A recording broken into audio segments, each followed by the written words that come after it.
नमस्कार, मैं हूं अजय और आप देख रहे हैं महाबहस। एक महा समय कह सकते हैं, अनप्रेसिडेंटेड, अभूतपूर्व स्थिति, कोरोना से जंग चल रही है देश दुनिया में और सूबे में भी, उत्तर प्रदेश में भी।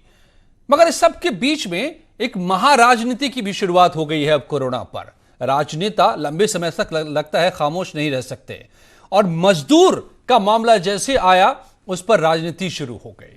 मजदूर तो मजदूर ही रहे, दशकों से मजदूर हैं, वो आज तक मजदूर ही हैं। हिंदुस्तान में आजादी के बाद हालात नहीं बदल पाए उनकी, कोई नहीं बदल पाया, मगर आज संख्या उनकी है तो उन पर राजनीति भी उतनी ही ज्यादा है। सोनिया गांधी ने कहा कि हम टिकट के पैसे देंगे, उनसे टिकट वसूले जा रहे हैं। सरकार कह रही है कि टिकट सरकार दे रही है तो वसूलने का सवाल ही नहीं है। और इस पर आज पलटवार आया सामने योगी आदित्यनाथ का, और उन्होंने कहा कि दरअसल जिन्होंने कुछ नहीं किया वो आज सिर्फ राजनीति के लिए मजदूर की बात कर रहे हैं। तो कौन कर रहा है राजनीति और क्यों? और योगी के पलटवार के सामने क्या पूरा विपक्ष दरअसल आज बैकफुट पर है? इसी पर होगी महाबहस, मगर पहले यह रिपोर्ट। प्रवासी मजदूरों की घर वापसी को लेकर सियासत करने वालों को मुख्यमंत्री योगी आदित्यनाथ ने करारा जवाब दिया है। मुख्यमंत्री ने कहा है कि कोरोना जैसी आपदा में भी कुछ लोग राजनीति कर रहे हैं। जो लोग अपने शासनकाल में गरीबों के लिए कुछ नहीं कर पाए वो आज सवाल उठा रहे हैं। कोरोना वायरस के खिलाफ देश की लड़ाई जब मजबूती के साथ आगे बढ़ रही है, ऐसी स्थिति में भी बहुत सारे लोग ऐसे हैं जो आज भी राजनीति करने से बाज नहीं आ पा रहे हैं। यह अत्यंत दुखद है कि भारत की इस मजबूत लड़ाई को कुछ लोग अपने निहित राजनीतिक स्वार्थों के लिए कमजोर करने का प्रयास कर रहे हैं। मुख्यमंत्री ने कहा कि मजदूरों, गरीबों और निराश्रितों, बुजुर्गों के लिए सरकार के कामकाज को देखकर विपक्ष बौखला गया है। सरकार गरीबों के लिए राहत पैकेज जारी कर रही है, राशन और भत्ता मुहैया करा रही है, और विपक्ष सिर्फ मजदूरों के नाम पर नकारात्मक राजनीति कर रहा है। जो लोग अपने शासनकाल में गरीबों के, महिलाओं के और कमजोर वर्ग के लोगों के कल्याणकारी योजनाओं का पैसा हड़प जाते थे, आज जब ये पैसा उन गरीबों के खाते में पहुंच रहा है तो उनकी बौखलाहट स्पष्ट दिखाई देती है। मुख्यमंत्री ने कहा कि घोटाला करने वाले लोग आज परेशान हैं। यूपी की 23 करोड़ जनता विपक्ष के नकारात्मक रवैये को अच्छे से पहचानती है और जनता ही उसका जवाब देगी। दुर्भाग्य है, एक तरफ जब गरीब के साथ, किसान के साथ, मजदूर के साथ, युवाओं के साथ और बिना भेदभाव के हर एक तबके के साथ जब सरकार खड़ी है, तब भी कुछ राजनीतिक दल सेवा के कार्य से अलग हट करके केवल राजनीतिक रूप से हर एक मुद्दे में अनावश्यक वेजा राजनीति करने का जो कुत्सित प्रयास कर रहे हैं, यह अत्यंत ही मुझे लगता है कि राजनीतिक गरिमा के प्रतिकूल अभद्र आचरण है। जनता सब कुछ जान रही है। इन लोगों के इस नकारात्मक रवैये का जवाब जनता जनार्दन स्वयं देगी। दरअसल प्रवासी मजदूरों की वापसी को लेकर कल ही विपक्ष ने सवाल उठाए थे। कांग्रेस अध्यक्ष सोनिया गांधी ने मजदूरों से रेल किराया वसूले जाने को लेकर सरकार से जवाब मांगा था और इस बात का ऐलान किया था कि कांग्रेस पार्टी प्रवासी मजदूरों की वापसी के लिए रेल किराया देगी। ये विकट हालात देखकर कांग्रेस पार्टी ने निर्णय लिया कि हर प्रदेश में जरूरतमंद श्रमिक भाइयों और बहनों के घर लौटने की रेल यात्रा का खर्च उठाएंगे। मैं उम्मीद करती हूं कि आप सब जल्दी से जल्दी अपने प्रियजनों के पास पहुंच पाएंगे। तो वहीं प्रियंका गांधी ने भी ट्वीट कर सरकार को घेरा था। मायावती और अखिलेश यादव भी ट्वीट कर सरकार पर निशाना साध चुके हैं। तो ऐसे में मुख्यमंत्री योगी आदित्यनाथ ने विपक्ष को करारा जवाब दिया है। मुख्यमंत्री के तेवर से और योगी सरकार के काम से अब पूरा विपक्ष बैकफुट पर आ गया है। Bureau report, news 18। तो योगी के तीखे तेवर आज दिखाई दिए हमला करते हुए। जिस तरीके का कांग्रेस ने कल ऐलान किया कि टिकट के पैसे वो देगी, पार्टी देगी, उसके बाद आप ये देख रहे थे जो शब्द, जो अल्फाज उन्होंने इस्तेमाल किए विपक्ष के लिए, उससे ये पता चलता है कि घोटालेबाज लोगों ने, जिन्होंने हक गरीबों का मारा, महिलाओं का मारा, गरीब मजदूरों का मारा, आज वो ये सवाल उठा रहे हैं जब पूरे पैसे उन्हें मिल रहे हैं, टिकट का पैसा नहीं वसूला जा रहा है। बेशर्म सियासत है ये। इस तरह के अल्फाज का इस्तेमाल आखिर योगी ने क्यों किया, ये हम पूछेंगे। मेरे साथ जुड़े हुए हैं खुद सुरेंद्र राजपूत, कांग्रेस के नेता हैं, हरीश श्रीवास्तव बीजेपी के प्रवक्ता हैं मेरे साथ, शेष नारायण सिंह मेरे साथ वरिष्ठ पत्रकार हैं, आनंद तिवारी भी समाजवादी पार्टी से मेरे साथ जुड़ रहे हैं। आप लोगों से मैं सवाल पूछूं इससे पहले योगी के बयान के बाद क्या क्या हुआ, आरोप प्रत्यारोप का दौर चला, एक बार ये भी सुन लीजिए। जो आकंठ भ्रष्टाचार में डूबे हुए थे, जो गरीबों के पैसे पे हमेशा जो है नजर लगा रखते थे, आज वे बौखलाए हुए हैं, क्योंकि आज गरीबों का पैसा सीधे उन्हीं के खाते में जा रहा है। आदरणीय योगी जी जिस तरीके से सिर्फ बात बहादुरी कर रहे हैं, वो इस कोरोना वॉर के समय में घनघोर रूप से निंदनीय है। और सुरेंद्र राजपूत अभी बता रहे थे और वो मेरे साथ भी जुड़े हुए हैं, तो उन्हीं से पूछ लेते हैं। सुरेंद्र राजपूत जी, क्या ये बेशर्म सियासत है कांग्रेस की, जो इस वक्त मजदूरों के नाम पर कोरोना की जंग के बीच करने की कोशिश हो रही है? काफी सख्त लहजे में योगी का ये पलटवार सामने आया है आपके खिलाफ।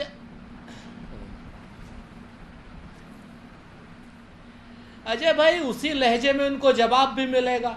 सच्चाई यह है कि यह बेशर्म सियासत नहीं, यह निर्लज्ज सियासत है आदरणीय योगी जी की।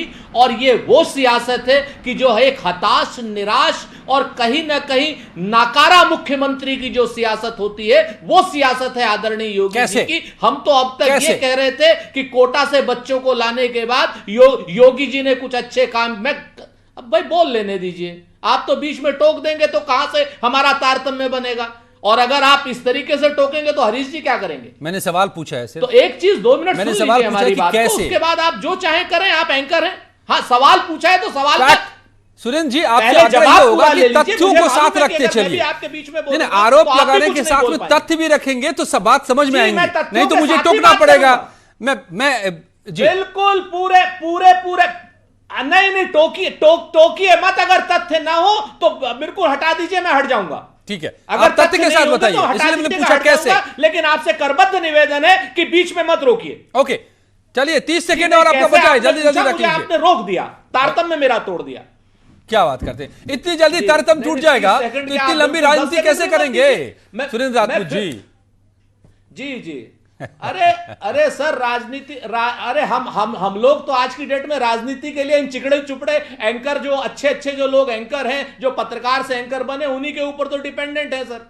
अब 1 मिनट सुन लीजिए हमारी बात, सुनाइए ना, मैं तो सुनने के लिए बैठा हूं सर। भी मत लीजिए, हमारे ऊपर हमारी भी सुन लीजिए। आपको मैं आपसे जो जी बताइए। तो बात ये है कि ये जो निर्लज्ज सियासत हताश, निराश और कुंठित योगी जी कर रहे हैं, कैसे? ये अपने आप में गलत है। अब मैं आपको 3-4 उदाहरण देता हूं। मुंबई से, सूरत से, मोरबी से और इन सारी जगहों से मेरे पास लोगों के खत हैं और मेरे पास लोगों के एसएमएस हैं जो कह रहे हैं कि साहब हम वहां पर एप्लीकेशन दे रहे हैं, नोडल ऑफिसर मिल नहीं रहे और आपके लोगों को लाने के लिए कोई व्यवस्था नहीं है। लोग पैदल होकर के, बुरी तरीके से परेशान होकर के, 28 साल और 25 साल की मजदूर औरतें पैदल अपने 6-6 महीने के बच्चों को लेकर के आ रही हैं। अगर आप चाहें तो वो वीडियो मैंने अपने ट्विटर पे भी शेयर किया था। सूरत से महिला आ रही है और इलाहाबाद जाना चाह रही है, कोई उसको वो नहीं। मोरबी से बच्चे गए, उनको रतलाम बॉर्डर पर, मध्य प्रदेश पर डंडे मारकर वापस भेज दिया गया। उत्तर प्रदेश की कोई भी व्यवस्था, कोई किसी भी नोडल ऑफिसर को, आज आप अभी बंबई के नोडल ऑफिसर को फोन लगा लीजिए, बिल्कुल नहीं। इलाहाबाद का क्वारंटाइन सेंटर, जानवरों से बदतर व्यवहार हो रहा है। आगरा का जो मॉडल पूरे देश में इन्होंने ढिंडोरा पीटा था, सबसे गंदा और सबसे फ्लॉप मॉडल है आज की डेट में, जहां क्वारंटाइन वाले मरीजों को जानवरों की तरीके से खाना दिया जा रहा है। इलाहाबाद के क्वारंटाइन मजदूरों को जानवरों से बदतर स्थिति में रखा जा रहा है। एक वक्त की चाय तक नहीं दी जा रही है उनको। और आदरणीय योगी जी कह रहे हैं इतनी बड़ी बड़ी बातें। ओके, जवाब ले ले अब। ये बातें कहने के लिए मुख्यमंत्री को जवाब काम से देना चाहिए। जो मुख्यमंत्री अपनी जबान से जवाब देने लगे वो मुख्यमंत्री नाकारा है। ओके, तो अब पहली बात तो मैं कुछ आंकड़े आपसे पूछ लेता हूं। आज मालूम है कि आज कितने लोग आए हैं सूरत से, महाराष्ट्र और गुजरात से कितने मजदूर आज वापस लौटे यूपी में? आंकड़े आपको उपलब्ध है? आज के आंकड़े की बात पूछ रहा हूं मैं। आज जहां तक मेरी जानकारी है जी 3 से 4 ट्रेनें आई हैं। हाँ। और जाकर के बंबई में पूछिए 7 ट्रेनों में भरे हुए मजदूर खड़े हुए हैं। नवाब मलिक का नंबर देता हूं, कैबिनेट मिनिस्टर है वहां के। हाँ। फोन लगा लीजिए, वहां का नोडल ऑफिसर नहीं मिल रहा है और वो कह रहा है कि हम अपने यहां से मजदूरों को ले नहीं सकते। 7 ट्रेनें भरी खड़ी हैं बंबई में। और महाराष्ट्र ने नवाब मलिक को नाम लेके कह रहा हूं। राजपूत जी, आप जो सवाल उठा रहे हैं तो बड़े सवाल अब उठ जाएंगे। आप सुन लीजिए, मैं हरीश जी के पास जाऊं उससे पहले एक मेरे साथी अभी न्यूज रूम में इसी विषय पर चर्चा करते हुए उन्होंने पूछा कि देश के नागरिक देश के होते हैं कि राज्यों के होते हैं। कोरोना में यह भी पता चल रहा है कि महाराष्ट्र कह रहा है कि मैं नहीं उठा सकता खर्चा, ले जाओ मजदूरों को, मैंने खाना खिलाऊंगा। महाराष्ट्र क्या देश से बाहर है? यह भी जवाब आपको देना होगा। मगर हरीश जी बताइए कि किस तरीके से कितने मजदूर आए? कहा जा रहा है कि 6.5 लाख के करीब मजदूर आने हैं अभी तो। और आपने सारी बातें सुनी। पंखा चला लो। आपकी आवाज क्यों नहीं आ रही है मुझ तक?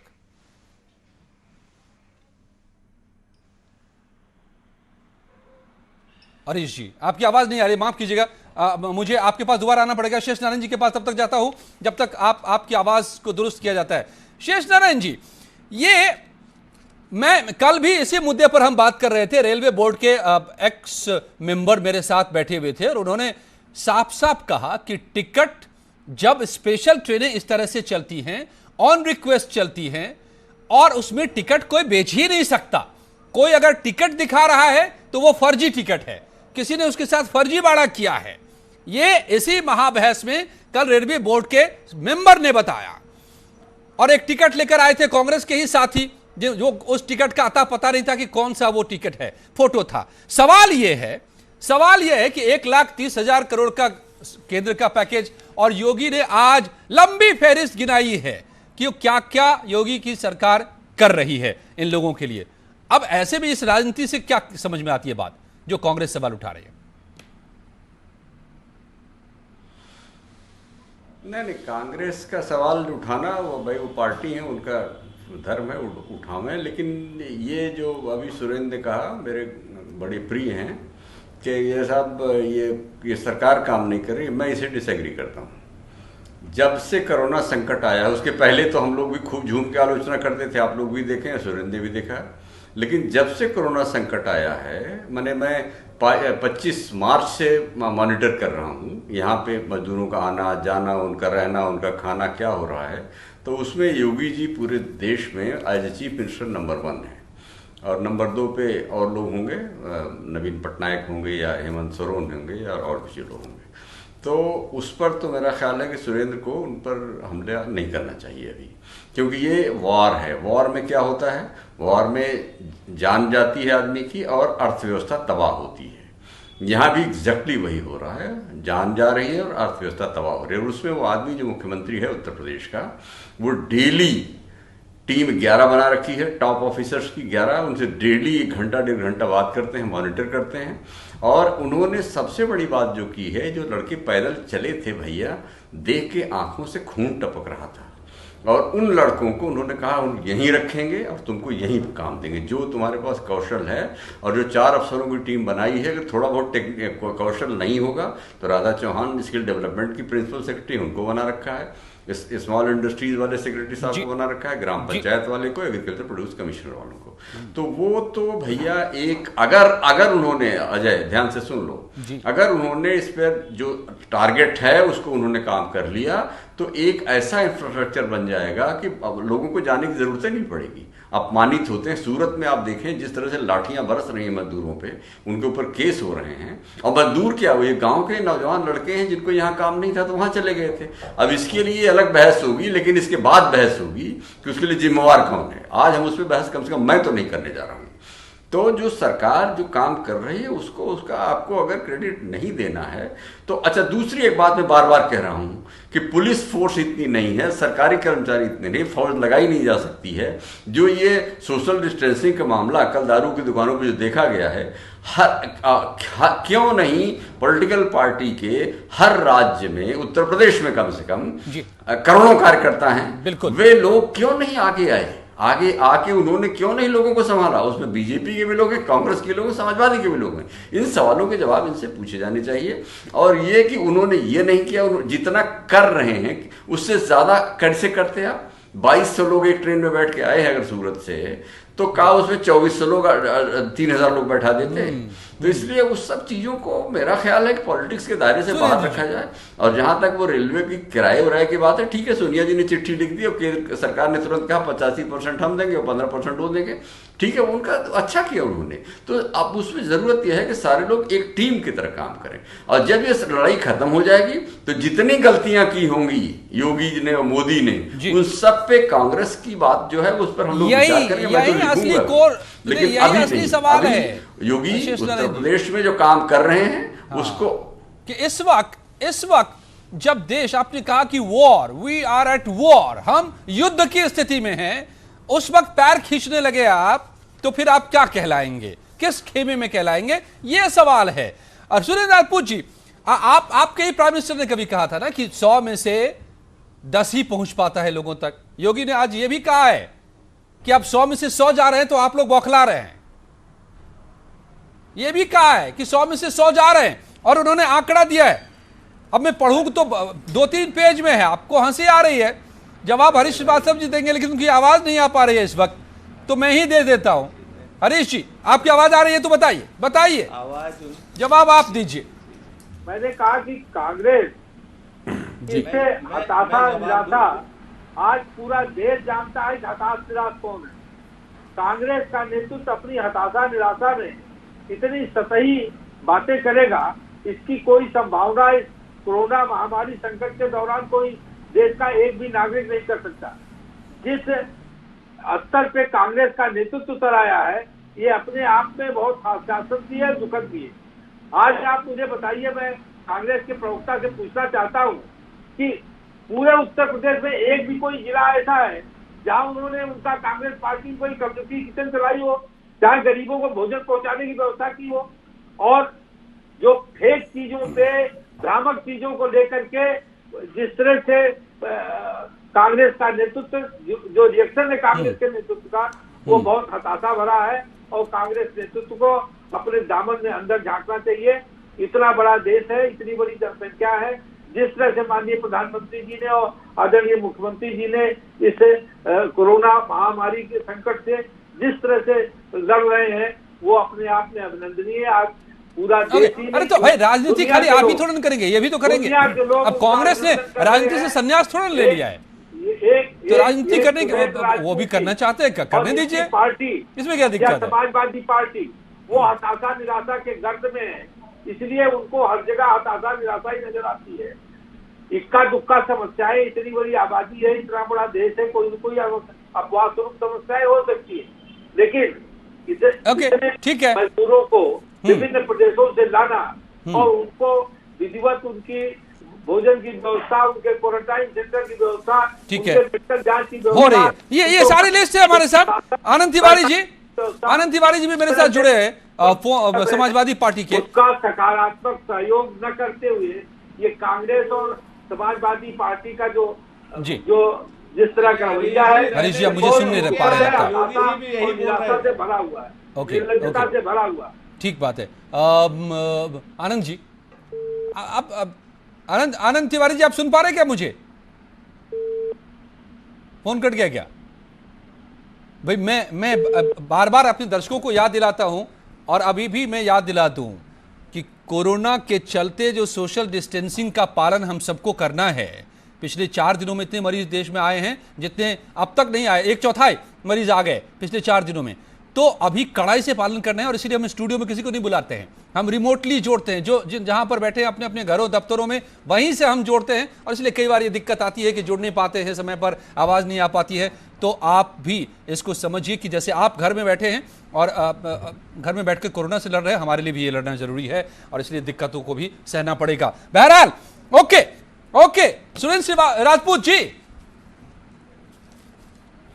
सुरेंद्र राजपूत जी, ये क्या एक बड़ा जो सवाल मैंने पूछा था आपसे कि 10 पैसे जाते थे, आप 100 पैसे जा रहे हैं, तो आपको तकलीफ है। योगी जी ने कहा है, ये आप मेरा बयान मत मान लीजिए, आप बड़े गुस्से में आ जाते हैं, बड़ी जल्दी जाने पर उतारू हो जाते हैं। दूसरा, उन्होंने कहा कि 18 करोड़ गरीबों को हमने 2 बार खाद्यान्न दे दिया, फिर से दे रहे हैं तीसरी बार।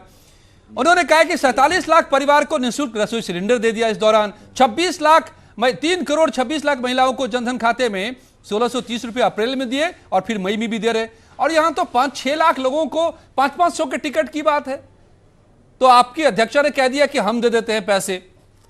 मतलब यहां उससे सैकड़ों गुना ज्यादा पैसे दिए जा रहे हैं, लोगों तक पहुंचाया जा रहा है। और 100 में 100, 100 में 90 नहीं, 100 में 10 नहीं, 100 में 100। जी। अब मैं अगर आप इजाजत दें तो मैं जवाब दे दूं सर। जरूर। ये योगी जी के आंकड़े में आपको बता रहा था, जो आपको जवाब में उन्होंने दिए हैं। हाँ बिल्कुल। पहली चीज अब 1 मिनट सुन लीजिए ना सर। अब मसला क्या है कि अगर आप सुन लेंगे तो बड़ा अच्छा रहेगा। हम पूरी तरीके से इन सारे आंकड़ों को सत्य भी मान लेते हैं, हमें कोई दिक्कत नहीं है, हम सारे आंकड़ों को सत्य मानते हैं। पहली चीज तो जो आपने कहा कि आपके प्रधानमंत्री जी ने कहा था 100 में से 10 पैसे जाते हैं, तो प्रधानमंत्री आपके भी थे और योगी जी के भी थे। प्रधानमंत्री देश का होता है, प्रधानमंत्री हमारा नहीं है ना आपका है। और आज भी आदरणीय मोदी जी, मेरा मतलब था आपके हमारे भी हैं और आप जो हम सबके प्रधानमंत्री भी, और हमारे में थोड़ा सा अंतर मत करिए। अरे अब सुन लीजिए सर, अब सुन लीजिए। दूसरी बात मैं आपसे बताऊं, शेष नारायण भाई हम लोगों के बड़े भाई हैं, तो इसलिए हम उनकी किसी बात का जवाब नहीं देते हैं और नहीं देंगे। आगे जब राजनीति करेंगे तो उनको भी जवाब दे देंगे। अब तीसरी बात अभी इन्होंने कही, आदरणीय हरिशंकर श्रीवास्तव जी ने, बड़े अच्छे इंसान हैं, इन्होंने कहा कहीं पर भी किसी जगह पे कुछ कर रहे हो तो आदरणीय हरिशंकर श्रीवास्तव जी हम वो भी आज दिखा देते हैं। लखनऊ में आ जाएं हरिशंकर श्रीवास्तव जी, हमारे ऑफिस आए, बाकायदा 24 घंटे रसोई चल रही है और इसी तरीके की रसोई जहां पर हजारों लोगों का खाना बन रहा है और जो भी आए सबका स्वागत है। और इस बात को लेकर के आपके कैमरामैन से लेकर के आपके स्टाफ भी बता सकते हैं, क्योंकि वो जाकर के देख करके आए हैं। और इसी तरीके की रसोई हमारे सारे प्रदेश के सारे जिलों में चल रही है और हमने कोशिश की है कि उसको ब्लॉक स्तर पर भी ले जाएं। और तीसरी बात जो आदरणीय योगी जी ने जितने आंकड़े दिए हैं, अरे भाई बीच में मत बोलिए यार, आपको मैंने बीच में बोलना, अब आप आ जाइए ना। अब ये बहस नहीं करना चाहेंगे क्योंकि इनको जवाब मिल गया है। और दूसरी बात, आदरणीय योगी जी अपनी जेब से नहीं दे रहे हैं। आदरणीय योगी जी उत्तर प्रदेश के मुख्यमंत्री हैं और उत्तर प्रदेश के उनको खजांची बनाया है देश की जनता ने, उनको कस्टोडियन बनाया है देश की जनता ने। उत्तर प्रदेश के खजाने से दे रहे हैं, अपनी जेब से योगी जी कुछ नहीं दे रहे हैं, ना उज्ज्वला का सिलेंडर दे रहे हैं, ना राशन दे रहे हैं। और हर कांग्रेस जन जो कुछ दे रहे हैं, जो कुछ कर रहे हैं, चाहे वो टिकट के लिए कर रहे हो और चाहे कुछ कर रहे हो, वो हम अपने पैसे से कर रहे हैं। तो ये अंतर है दो चीजों का। तीसरी बात, आदरणीय हरिशंकर श्रीवास्तव जी, बड़ा लंबा जवाब हो गया। नहीं सुन लीजिए, एक बात बताइए, आपके शेल्टर होम है और जितने क्वारंटाइन सेंटर हैं, जानवरों से बदतर स्थिति में आपने हमारे अरे तस्वीर तो कहीं से लाके सामने रखिए ना। आपसे बता भर देने से कैसे काम चलेगा? कोई तस्वीर लाके सुरेंद्र जी रखिए। जानवरों के तरीके से रखा हुआ है। आजकल तो दिखाऊंगा। हाथ में मोबाइल है, वीडियो वायरल कर दीजिए ना आप जाकर के, आपको पता है तो। नहीं, आपको पता है जानवर से बदतर वाली तस्वीर को वीडियो वायरल कर दीजिए। मैं सुरेंद्र जी आपको आइडिया देता हूं, अगर नहीं हो तो आपके पास। जानता हूं कि आइडिया की कमी है थोड़ी सी इन दिनों। वीडियो वायरल है, आप वीडियो मुझे दीजिए, मैं दिखाऊंगा महाबहस में दिखाऊंगा, मैं अपने न्यूज़ 18 पर दिखाऊंगा मैं। केवल बातें नहीं, मैं कह रहा हूं सच्चाई के साथ, तस्वीरों के साथ, फैक्ट के साथ बात होनी चाहिए। आगरा में योगी जी ने सस्पेंड किया उस वीडियो और मैं आपको भेजता हूं। तो कार्रवाई हुई ना? नहीं, वो न्यूज़ 18 की खबर का असर था। आप जिसका जिक्र कर रहे हैं, आगरा के बगल में जहां भी कमियां आई हैं वहां पर कार्रवाई हो रही है। राजनीति किसने शुरू की? राजनीति हताशा की राजनीति कांग्रेस के नेतृत्व से शुरू की, मैडम सोनिया गांधी ने शुरू की। आप उनसे पूछिए हताशा की राजनीति कौन कर रहा है? सोनिया जी से, प्रियंका जी से, राहुल जी से, इन लोगों से पूछिए। बेशरम होकर के मजदूरों से टिकट मांग रहे हैं। बेशरम कौन है ये देश जानता है। बेशरम होकर यही तो सवाल है कि मजदूरों से टिकट नहीं लिया जा रहा है सर। यही बात आज केंद्रीय आपको बताने की जरूरत नहीं, है। बेशरम होकर के टिकट केंद्र मांग सरकार रहे के हैं पीसी आपको। में बताया गया है, ये बात बार बार साफ किया जा रहा है। देश की जनता जानती है, ये आपको एक नहीं, 1000 आदमियों के टिकट। और जो आप बात कर रहे हैं अवनीश अवस्थी का कल का बयान ले लीजिए। अवनीश अवस्थी का कल का बयान लीजिए, जिसमें अवनीश अवस्थी ने साफ साफ कहा, उसने अवनीश अवस्थी जी ने साफ साफ कहा कि टिकट का पैसा श्रमिकों ने दिया है। अजय जी आपके कानों में उस वक्त दही जम गई थी जब अवनीश अवस्थी का बयान चला। और वो किसकी बात कर रहे थे? मुझे मैं बयान भेजता हूँ आपको, नंबर बताइए। ठीक है, मैं I'll check कल it। की लेकिन आज का बयान लव अग्रवाल केंद्रीय, सुन तो लीजिए सर, ज्वाइंट सेक्रेटरी कल की मिनिस्ट्री बात ऑफ कर रहा हूं, हेल्थ, अवनीश अवस्थी का कल का बयान है। और आज का भी बयान ले लीजिए। हाइपर मत होइए, टीवी स्क्रीन पे शेष नारायण जी। हाइपर होने से कांग्रेस की हताशा नहीं खुल जाएगी। हाइपर हम, अरे हरीश जी चिंता मत कीजिए, आपके छोटे भाई हैं, हम हाइपर नहीं होंगे। नहीं, अवनीश चिंता अवस्थी नहीं। के बयान पर नहीं, आपको जिस हाइपर तरह की होना आप भाषा बोल रहे पड़ेगा। हैं, या तो अवनीश अवस्थी झूठे और या फिर आदरणीय योगी जी झूठे। क्या हो रहा है? शेष नारायण जी, अवनीश अवस्थी का बयान ओके, समय बीता जा रहा है बहुत। अवनीश अवस्थी का बयान उठाइए। और एक नहीं अजय जी, आप लोग 1000 टिकट भेजता हूँ आपको उसकी चिंता आप नहीं। तो झगड़ा बंद कीजिए प्लीज। शेष नारायण जी, सुरेंद्र राजपूत को इतना गुस्सा क्यों आता है? हरीश जी से हमारा प्रियंका गांधी वाड्रा को गुस्सा आता है, सोनिया गांधी को गुस्सा आता है, वो कहती है टिकट के पैसे हम देंगे। सुरेंद्र राजपूत बहुत ही गुस्से में नजर आ रहे हैं, क्यों? कांग्रेस को इतना गुस्सा क्यों आता है? नहीं, हम गुस्से में नहीं आए। नहीं, गुस्सा नहीं है, वो सुरेंद्र का स्टाइल है, वो स्टाइल है उसपे। लेकिन सुरेंद्र देखिए, एक अपील कर दूं मैं, अब ज्यादा समय नहीं आ जाए तुम्हारे पास। जी। सारी पॉलिटिकल पार्टियों से मैं अपील कर दूं कि हर गांव में इन सबके कार्यकर्ता हैं, कृपया उनको ये समझाएं कि आप लोगों को कोरोना से बचने के तरीके जो सरकार ने, जो विश्व स्वास्थ्य संगठन ने, जो राज्य सरकार ने और जो उनकी अपनी पार्टी ने बताए हैं, उससे लोगों को अवगत कराएं। तो पॉलिटिकल पार्टी का ये राजनीति अगर करते हैं तो ये बहुत जरूरी है, क्योंकि बहुत बड़ी बात, समय यही खत्म हो रहा है। और बड़ी अच्छी बात से आपने इस प्रोग्राम में आखिर में कही कि आप उतर करके लोगों के बीच जाइए, उनकी मदद कीजिए इस जंग के दौरान, जब जिंदगी और मौत के बीच जंग चल रही है, मौत तांडव कर रहा है चारों तरफ। तो बात समझ में आती है, बात तब समझ में आती है कि आपकी सरकार जहां पर भी है राज्य में, वो घोषणा करे, वो दे लोगों को पैसे जाने के लिए या खाने के लिए, तो समझ में आती है। सिर्फ कोरी बयानबाजी ना कीजिए, यहां जंग का ये दौर है, इसमें सब लोग मिलकर लड़िए। बहुत बहुत धन्यवाद आप सबका मेरे साथ जुड़ने के लिए। और अब जानते हैं इस वक्त की सभी खबरों को जीनत के साथ।